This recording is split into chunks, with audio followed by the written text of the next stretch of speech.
এবার পরমাণু ইস্যুতে যুক্তরাষ্ট্রকে হুঁশিয়ারি দিল ইরান। দেশটি জানিয়ে দিয়েছে পরমাণু ইস্যুতে তারা যুক্তরাষ্ট্র বা পশ্চিমাদের কোনো চাপের কাছে নত স্বীকার করবে না। এমনটাই জানালেন ইরানের রাজনৈতিক বিষয়ক উপপররাষ্ট্রমন্ত্রী মাজিদ তাখত রাভানজি। 18 নভেম্বর ইরান ভিত্তিক বার্তা সংস্থা তাসনিম নিউজ তাদের এক প্রতিবেদনে জানিয়েছে এই তথ্য। প্রতিবেদনে বলা হয়, ইরান মার্কিন প্রশাসনের সাথে আলোচনার দরজা উন্মুক্ত রেখেছে। তবে ইরানের রাজনৈতিক বিষয়ক উপপররাষ্ট্রমন্ত্রী মাজিদ তাখত রাভানজি ডোনাল্ড ট্রাম্পকে সতর্ক করে বলেন, ইরানের উপর সর্বোচ্চ চাপ প্রয়োগ করলেও পরমাণু ইস্যুতে যুক্তরাষ্ট্র ব্যর্থ হবে।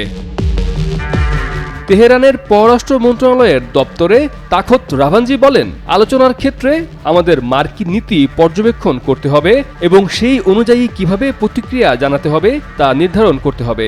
এই মুহূর্তে মূল প্রশ্ন হল যুক্তরাষ্ট্রের নতুন প্রশাসন ইরান, পারমাণবিক ইস্যু, আঞ্চলিক নিরাপত্তা এবং মধ্যপ্রাচ্যের বিষয়ে কিভাবে তাদের প্রতিক্রিয়া জানায়। মাজিদ তাখত রাভানজি হুঁশিয়ারি দিয়ে বলেন, ট্রাম্প যদি আবার ইরানের উপর কঠোর পন্থা অবলম্বন করেন তবে তা প্রতিরোধের সাথে মোকাবেলা করা হবে। স্বাস্থ্যকর অল টাইম হানিকম, সব সময় অল টাইম হেলদি লাইফ।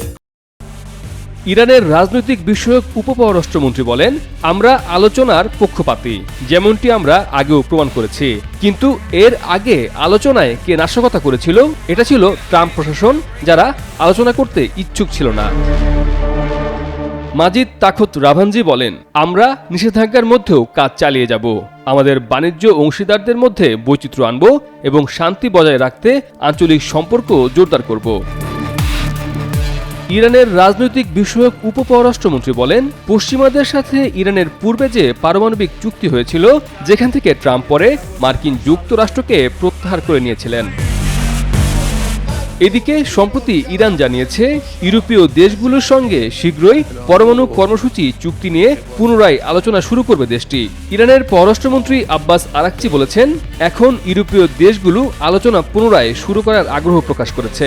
আমরাও সম্ভবত শীঘ্রই তাদের সঙ্গে কাজ শুরু করব। ইরানের রাষ্ট্রীয় টিভিতে সম্প্রচারিত এক সাক্ষাৎকারে আরাকচি জোর দিয়ে বলেন, আন্তর্জাতিক আণবিক শক্তি সংস্থা পারস্পরিক যোগাযোগের পথ বেছে নিলে ইরান তাদের সঙ্গে সহযোগিতা করতে প্রস্তুত রয়েছে। সংস্থাটির বোর্ড অব গভর্নর্স ইরানের বিরুদ্ধে নতুন প্রস্তাব জারি করলে ইরানও নতুন ব্যবস্থা নেবে।